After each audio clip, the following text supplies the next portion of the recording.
మీకా గ్రంథం 6వ అధ్యాయం 4వ వచనంలో దాసుల గృహములో నుండి మిమ్మును రప్పించి తిని మిమ్మును విమోచించి తిని దాసగృహములో నుండి మిమ్మును విమోచించి తిని. మీరు గతించిన దినాలలో దాసుల గృహంలో ఉన్నారు, దాస్యర్కం చేస్తూ ఉన్నారు, ఏ విషయంలో స్వతంత్రత లేకుండా బ్రతుకుతూ వచ్చారు. మీరు ఇది ఎదుటివారి యొక్క ఆధిపత్యం కింద మీరు పనిచేస్తూ ఉన్నారు. ఇతరులు ఏది చెప్తే అది చేసే స్థితి తప్ప స్వయంగా సొంతంగా ఏది చేసే పరిస్థితిలో ఉండేవారు కాదు. అలాంటి హీన స్థితిలో వారు పెట్టిన ఆహారం తింటూ వారి యొక్క నిర్ణయాల మేరకు పని చేసుకుంటూ మీరు అలాంటి పరిస్థితిలో ఉండేవారు. కానీ నేను మిమ్మల్ని విడిపించాను, ఆ దాసగృహములో నుండి నేను మిమ్మల్ని విడిపించాను. ఇప్పుడు మిమ్మల్ని నేను స్వతంత్రులుగా చేశాను. మీరు స్వతంత్రులుగా ఈరోజు మీరు బ్రతుకుతూ ఉన్నారు.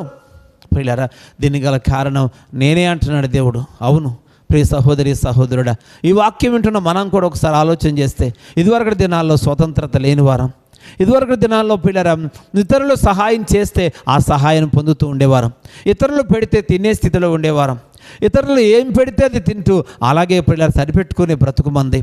మన జీవితాల్లో కష్టాన్ని, ఆకలిని, పస్తులను ఉండే పరిస్థితి, ఎదుటివారి చేతి కింద పనిచేసేవారం. పిల్లరా, వాళ్ళు ఏం చెప్తే అది చేయాల్సి వచ్చేది, వాళ్ళు ఏం పెడితే అది తినాల్సి వచ్చేది, ఎక్కడ ఉండమంటే అక్కడ ఉండాల్సి వచ్చేది. ఎందుకనంటే స్వతంత్రంగా మనకంటూ ఏ స్థాయి లేదు, స్వతంత్రంగా నిర్ణయాలు తీసుకునే శక్తి సామర్థ్యాలు మనకు లేవు. కనుక అలాంటి పరిస్థితిలో దాసులుగా ఉన్నటువంటి నీవు ఈరోజు దేవుడి చేత విడిపించబడ్డా, దేవుడు నిన్ను విడిపించి స్వతంత్రురాలుగా చేశాడు. పిల్లరా, ఈరోజు నువ్వు కావలసిన ఆహారం తినగలుగుతున్నావు. ఇదివరకు దినాల్లో పెట్టిన ఆహారాన్ని తినేవారు, అది ఎంత హీనమైందైనా తిని ఆకలి తీర్చుకోవాల్సి వచ్చేది. కానీ ఇప్పుడు మాత్రం నీకు నచ్చిన ఆహారాన్ని తినే స్థాయిలో దేవుడు నిన్ను పెట్టాడు. అంత మాత్రమే కాకుండా ఇదివరకు అన్ని విషయాలు కూడా సరిపెట్టుకొని బ్రతకాల్సి వచ్చేది.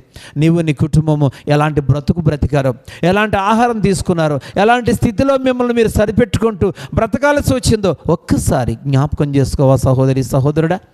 జ్ఞాపకం చేసుకొని దేవుడు నిన్ను ఆ స్థితి నుంచి విడిపించి కలిమి కలుగు చేశాడు. దేవుడు నిన్ను ఆ స్థితిలో నుంచి విడిపించి దేవుడు నీకు సర్వశక్తుల నీకు సహాయం చేసే శక్తివంతుడిగా ఆయన కనబడుతూ ఉన్నాడు. పిల్లరా, అందుకే కదా నీవు ఈరోజు అనేకులకు పెట్టే స్థాయికి వచ్చావు. ఈరోజు నీ ఆహారం మిగిలిపోతూ ఉంది. ఒకానొకప్పుడు ఆహారం పిల్లరా లేక మనం పస్తులు ఉండాల్సిన పరిస్థితి. ఈరోజు నీ ఇంట్లో ఆహారం మిగిలిపోతూ ఉంది. ఒకానొకప్పుడు ప్రతి అవసరానికి ఆర్థికంగా కొంతమంది సహాయం అడుగుతూ తిరగని ఇల్లు ఉండేవి కాదు, అడగని మనుషులు ఉండేవారు కాదు. ఎంతమందినో సహాయం కోసం అర్జించేవాడివి. ప్రియ సహోదరి సహోదరుడా, ఈరోజు నీకు స్వతంత్రంగా నిలబడే శక్తి, నీ దగ్గర కొంత ఆర్థికమైన ధనము నిలవ ఉండే పరిస్థితి, ఈరోజు కొంత దాచుకునే పరిస్థితి దేవుడు నీకు ఇచ్చాడంటే అది దేవుడిని విడిపించడం వలననే. దాసగృహములో నుంచి ఆయన విడిపించిన తర్వాత ఈరోజు మనం అనుభవిస్తున్న పరిస్థితిని మనం చూడగలుగుతున్నాం. కనుక ప్రతి ఒక్కరూ కూడా దేవుని దృష్టిలో పెట్టుకొని మనల్ని మనం సరిచేసుకునే ప్రయత్నం చేద్దాం. కృతజ్ఞత కలిగిన వారమే దేవుడి వైపు చూడాల్సిన అవసరం ఉంది. పిల్లరా, దేవునితో మనం సాంగత్యం చేయాల్సిన అవసరం ఉందని ప్రభువు పేరట తెలియపరుస్తూ ఉన్నాను. ప్రియమైనటువంటి వాక్యం ఉంటున్న సహోదరి సహోదరుడా, రెండవదిగా దేవుడు అంటూ ఉన్నాడు, ఆయన జ్ఞాపకం చేసుకున్న విషయం ఏంటంటే దాసగృహములో నుండి నేను మిమ్మల్ని విడిపించాను. పిల్లరా, అసలు మరలా ఆ స్థితిలోకి వెళ్ళిపోకుండా ప్రత్యేకపరిచాను, ఆ స్థితి నుంచి మిమ్మల్ని దూరం చేశాను, మీకు సమృద్ధి అనే స్థితిలోకి నడిపించాను.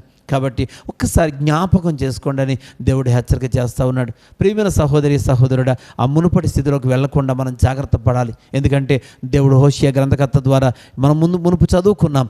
దేవుడు అంటున్నాడు కదా, ఇదిగో నేను ఆ యొక్క మేలు కలుగు చేసిన కొలది వారు అధిక పాపం చేస్తూ ఉన్నారు, వారి ఘనతను నేను హీన స్థితికి మారుస్తానన్నాడు. కనుక ఈరోజు దేవుడు నీకు ఇచ్చిన ఘనతను పోగొట్టుకోకుండా ఉండడం కోసం, మరలా తిరిగి ఆ మునుపటి హీన స్థితికి దిగజారిపోకుండా ఉండడం కోసమే దేవుడు నీకు జ్ఞాపకం చేస్తూ ఉన్నాడు.